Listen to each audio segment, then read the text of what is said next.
tudo certo?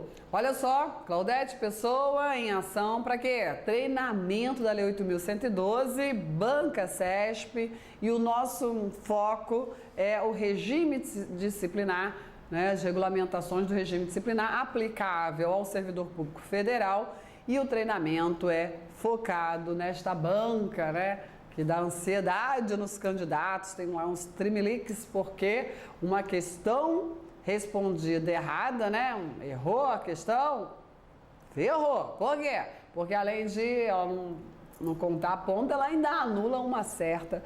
Normalmente é assim. Então, Banca CESP é gabaritar ou gabaritar. Não tem outra opção. Então, vamos lá, vamos treinar e treinar muito. Podemos?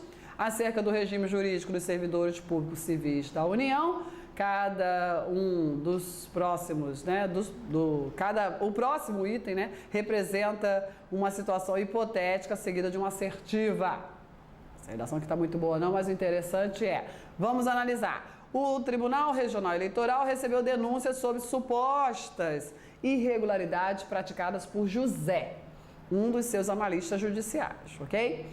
Nessa situação, ainda que os atos atribuídos a José não configurem evidente infração disciplinar ou ilícito penal, a autoridade responsável do tribunal deve determinar a instauração de processo administrativo disciplinar. Olha só isso. Certo ou errado? O que aconteceu? O TRE recebeu denúncias sobre suposta irregularidade, José praticou ilícito.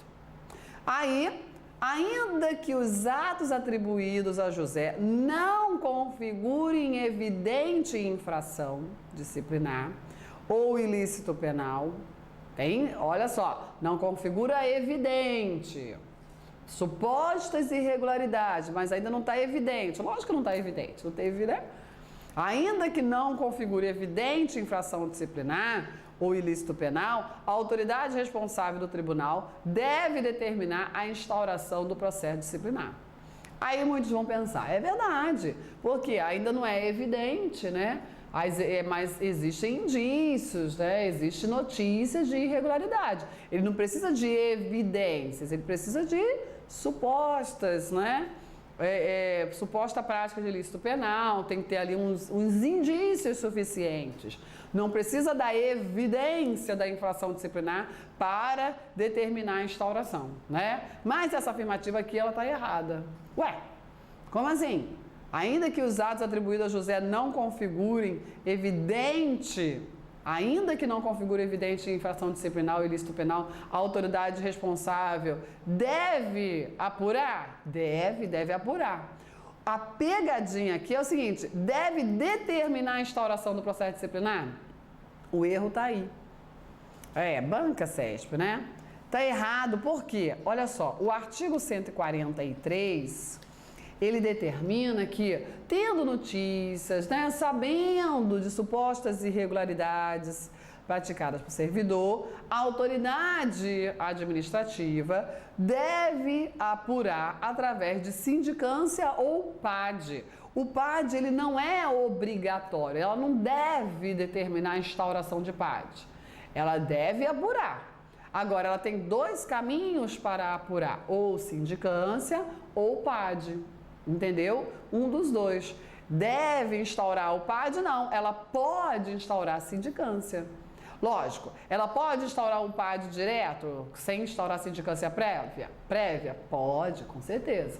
Mas dizer que a instauração do PAD é obrigatória para apurar, né, indícios de infrações, denúncias de irregularidade praticada por José, dizer que o PAD é obrigatório para apurar denúncia de irregularidade praticada por um funcionário está errado.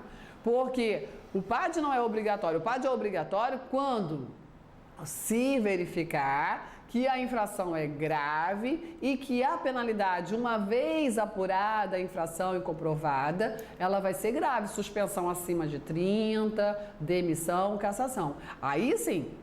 Aí nós temos a obrigatoriedade do PAD. O PAD, para você dizer, né, na questão que o PAD é obrigatório, o examinador ele precisa mostrar para você que a infração é grave, que uma vez comprovada, resultará em suspensão acima de 30 dias, em demissão, em destituição ou cassação. Aí o PAD se torna obrigatório. Aí deve ser determinada a instauração do PAD, ok? Fora isso, ele é facultativo, ele não é proibido. Muita gente também acha que é proibido. Ah, não, tem que instaurar a sindicância primeiro. Não. Pode ser o PAD direto. O problema é limitar ao PAD, ok? Certo? A sindicância prévia, ela é até o quê? Satisfativa, né? Se a penalidade aplicável for branda, advertência ou suspensão até 30 dias, pode ser aplicada através de uma mera sindicância, não pode? Pode, exatamente. Então, assim, a sindicância prévia, ela é facultativa, ela pode dispensar o PAD quando a penalidade aplicável for branda, né? O PAD, ele só vai ser obrigatório para a aplicação das penalidades graves e a autoridade tem 2 caminhos para apurar. O ilícito praticado por um servidor, as denúncias, né? Seja por sindicância, seja pelo PAD. São 2 caminhos, tá bom? Certo? Então, essa afirmativa está errada, porque dá a entender que somente deve instaurar o PAD, a autoridade não tem a opção da sindicância, ela tem a opção da sindicância, conforme redação do artigo 143. Tá certo? Vamos lá, mais um desafio. Acerca do regime jurídico, analise aí a situação hipotética. Luana, analista judiciária do TRE, tem procedido de forma desidiosa no exercício de suas atribuições, né? O que é desídia? É a preguiça, né? O desleixo, fazer de qualquer jeito, né? Isso é horrível. Nos códigos de ética é uma falta de respeito com o outro, né? Então, assim, já não interessa, qualquer pessoa deveria seguir, eu sigo essa orientação, não interessa o que eu vou fazer, se eu assumir o compromisso, se ele é gratuito ou se ele é oneroso, né, se eu vou receber, se vai ter contrapartida, ou se é num cargo público ou numa atividade privada, não interessa. O que temos que fazer com qualidade. Já que vai fazer, faça com qualidade, né? Lógico, né? Não dá para ser uma unanimidade. Eu apresento as aulas, eu trago o material e a forma de apresentação que eu entendo mais didática para você. Né? Não dá para agradar todo mundo, mas eu forneço para o aluno aquilo que eu gostaria que me fornecessem, né? É essa a minha preocupação. E aí a desídia já existe nos diversos estatutos há muito tempo. Então lá em 1998, quando fizeram aquela reforma administrativa produzida pela emenda 19 de 1998, que só então lembraram que a administração pública precisava ser eficiente, né? Incluir o princípio da eficiência como um dos princípios da administração pública lá no caput do artigo 37 da Constituição Federal. Meu Deus, né? A desídia já é punida há séculos, né? E tá aqui. E aí Luana tem procedido aí de forma desidiosa. Nessa situação, ela comete uma transgressão disciplinar e está sujeita, comprovada a desídia, à pena de demissão no serviço. Demissão, né? Olha isso, tá certo? É claro, corretíssima afirmativa, artigo 132, artigo importantíssimo, inciso 13, combinado com o 117, inciso 15. O 132, rol, né? De fundamentos para demissão, e o 117, rol de proibições que o servidor deve observar, né? O servidor está proibido a várias condutas, algumas condutas vão ser punidas com demissão, visto que consideradas graves, né? Ok? No desempenho. Então a desídia é isso, desídia ela pode gerar uma demissão. Há muito tempo já é assim, ok?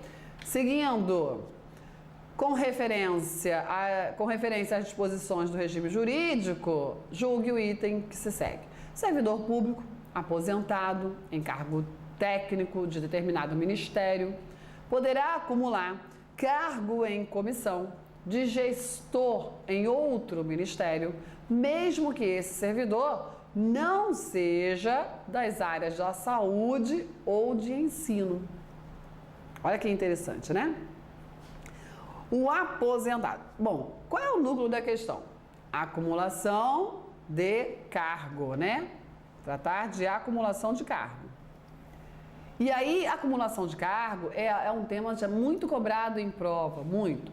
Se a pergunta é simples para você, né? Se aparece aqui na prova, o servidor público pode acumular cargos, empregos e funções públicas. Certo ou errado? Hein? Errado! Errado! Claro que está errado. Por que está errado? Porque a regra constitucional é da vedação. Quando a pergunta é muito sequinha, servidor público pode acumular cargos, empregos e funções públicas. Você responde pela regra. Não, não pode. Agora, o servidor público pode acumular cargos, empregos e funções públicas nos permissivos constitucionais e desde comprovada a compatibilidade de horário. Ah, legal, certo. Ok? Isso está lá no artigo 37, inciso 16 da Constituição Federal. Entendido? Bom, aí eu te pergunto, servidor público, ele pode acumular cargos, empregos e funções públicas? Estamos falando do servidor ativo, ok? Servidor que está exercendo um cargo e ele pode, dentro das permissões constitucionais, exercer um outro cargo público, respeitada a compatibilidade de horário e aí respeitados casos taxativamente definidos na Constituição Federal. Só que a questão não trata do servidor ativo, a questão trata do aposentado. E aí a pergunta é, aposentado pode acumular cargos, empregos e funções públicas? Pergunta seca, sequinha. Aposentado pode acumular cargos, empregos e funções públicas com o seu recebimento de provento? Muitos pensariam, lógico, Claudete, o cara está à toa, né? Está inativo, né? Então ele pode. Não, a regra é, não pode. Você vai lá no artigo 37, parágrafo 10 da Constituição Federal e você encontra lá a vedação. Só que, como um aposentado, né? Aposentado, ó, lembra do efetivo ativo? O efetivo ativo, quando ele é nomeado para um cargo em comissão, ele tem que se afastar do eletivo também. O que eu quero dizer? Que o aposentado, ele tem maiores possibilidades de acumulação, ok? O aposentado, ele pode acumular cargos e empregos que ele recebe lá os seus proventos, não é isso? Os proventos dele. Ele pode acumular remuneração de cargos, empregos e funções com seus proventos? Regra, não. Não, né? Acumulação proibida. Acumulação proibida. Ele pode acumular proventos de um cargo com proventos de outro? Não, proibida. Não, regra não, salvo nos permissivos constitucionais, ok? A acumulação é proibida, essa é a regra, salvo em que situações? Quando é que ele pode acumular o recebimento dos seus proventos com a remuneração de outro cargo, emprego ou função? Em que situações? Nos acumuláveis, ele aposentou pelo cargo de técnico, por um cargo técnico científico, e ele continua exercendo o cargo de professor. Pode? Pode, é um permissivo constitucional, entendeu? O que mais? No cargo em comissão e também nos cargos eletivos, ok? No comissão e no eletivo, o que acontece? Vamos por parte. Comissão, servidor efetivo ativo foi nomeado para um cargo em comissão. O que acontece na vida dele? Hein? Qual é a regra? Ele se afasta do cargo efetivo, vai exercer o cargo em comissão. Continua recebendo o valor do cargo efetivo, acrescido de uma retribuição, que é um percentual do cargo em comissão, certo? Ok? O aposentado vai se afastar de quê, meu filho? Vai se afastar de quê? Do sofá, do controle remoto, não tem do que se afastar, ok? E o aposentado pode ser nomeado para um cargo em comissão? Pode!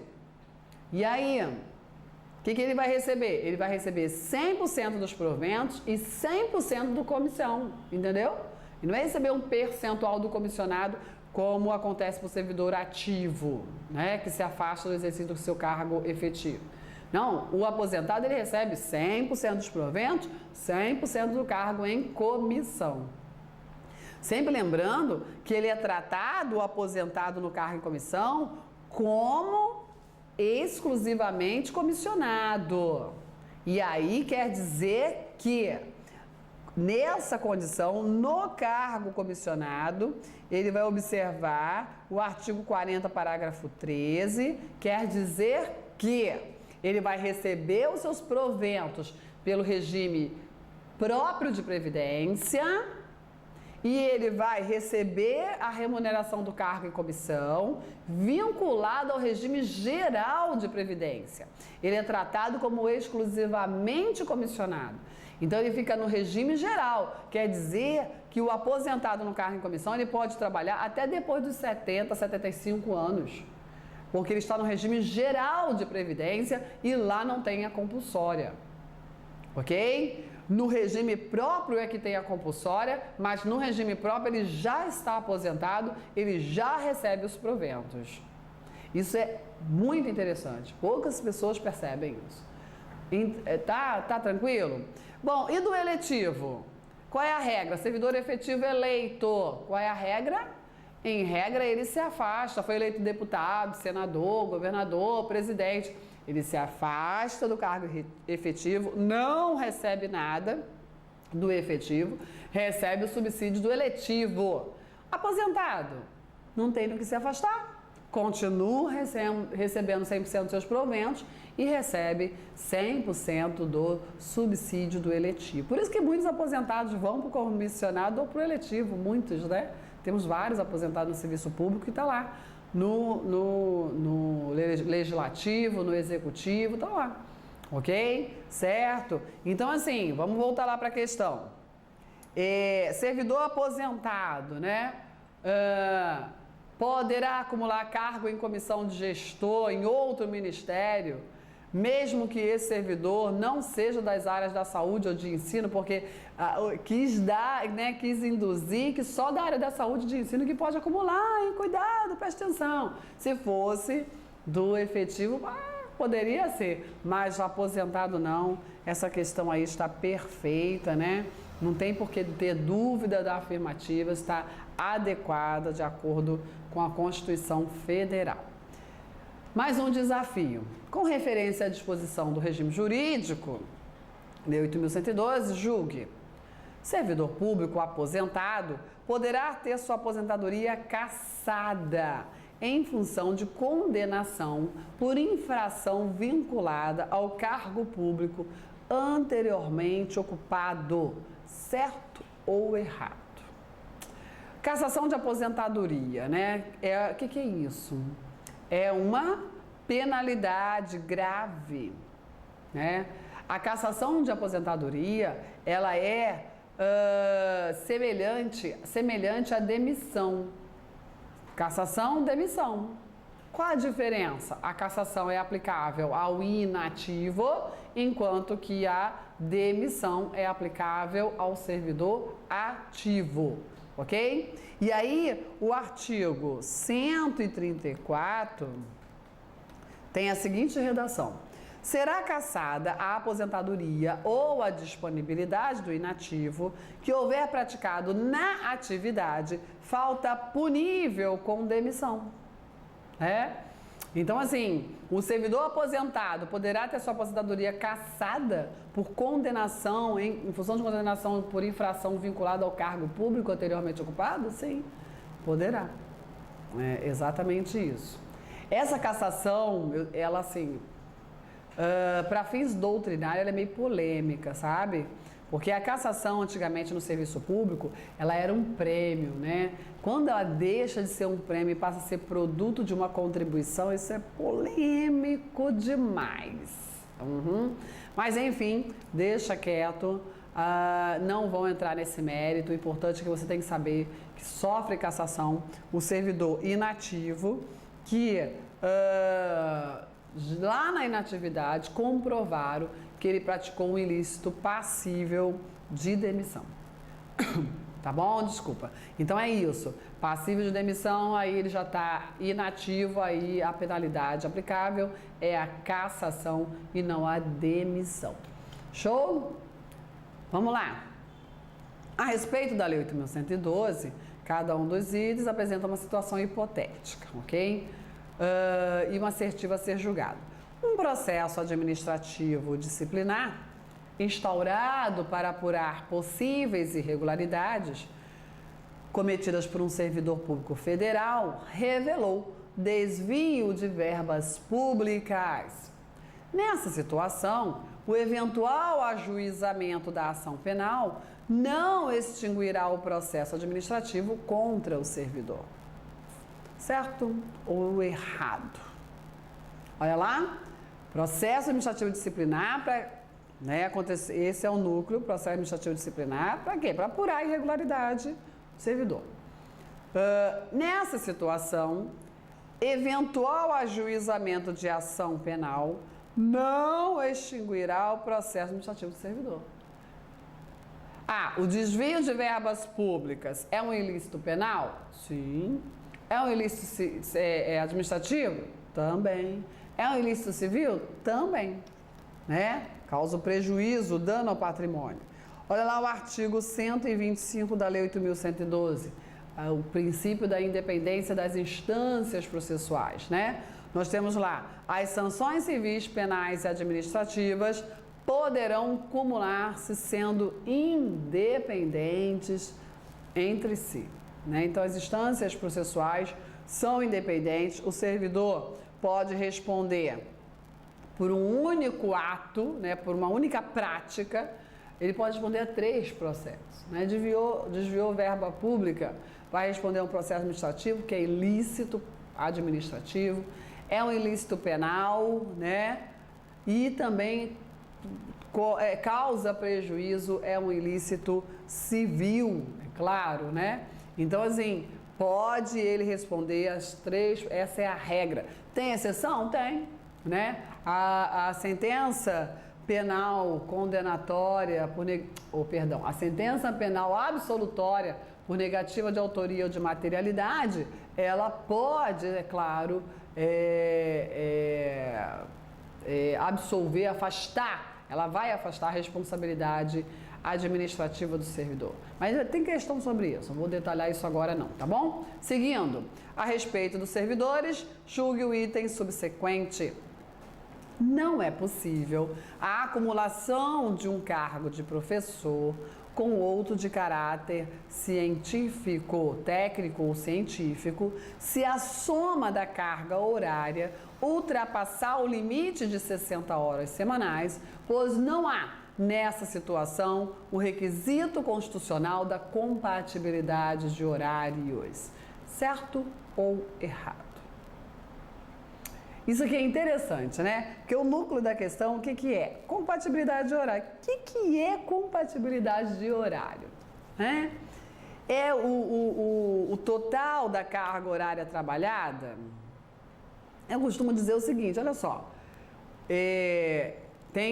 A não ser o ocupante de cargo em comissão e de função gratificada, função de confiança, que observa um regime de dedicação integral, né? Em regra, os exercícios de cargos públicos vão ser dentro de uma jornada de trabalho de 40 horas semanais, regra, né? E o que você faz ali, fora dali, desde que, né, observada a ética, a decência, o lícito, fica tranquilo, né? Eu posso, Claudete, exercer uma atividade privada que não seja incompatível com o meu exercício público? Pode. Olha o que eu estou fazendo aqui, né? É isso. E eu estou cometendo algum ilícito? Nenhum. Agora, Claudete, e aí a carga horária não vai prejudicar lá? Olha só, você tem que ser responsável, né? Se você arranjou um emprego, uma atividade privada que te toma a noite toda, você vai aguentar estar lá durante o dia? Olha lá, a desídia, né? Olha lá, a pontualidade, né? Exatamente, assiduidade, você vai conseguir trabalhar todo dia? É outro papo, é outro enfrentamento. Não existe uma proibição, um limite de carga horária quando a Constituição diz lá da compatibilidade. O que as leis regulamentam sobre compatibilidade de horário é os 2 cargos públicos que a Constituição permite exercer em acumulação. Eles devem ser, né? O servidor deve observar as 2 cargas, né, as 2 jornadas de trabalho. E o que se fala de compatibilidade é que um horário não entre no horário do outro. Exemplo, olha só. Determinado servidor exerce um cargo público, ok? Numa determinada cidade, ou num determinado estado, sei lá, né? Como isso aqui é nível nacional, fica mais complicado. Mas vamos lá, numa determinada cidade, no centro da cidade, no Rio de Janeiro, São Paulo, os grandes centros são exemplos clássicos de engarrafamentos horrorosos, né? Então imagina um servidor no centro de uma grande cidade, exerce o seu cargo de técnico e o de professor, ele precisa se deslocar e ele sabe que nesse caminho tem um engarrafamento constante naquele horário de rush, né? Naquele horário de pico, de movimento maior. E aí? Olha, eu encerro a minha atividade aqui às 17 horas e às 17h15 eu tenho que iniciar o outro cargo. Mas ele sabe que ele vai levar 2 horas naquele trânsito para chegar lá no outro.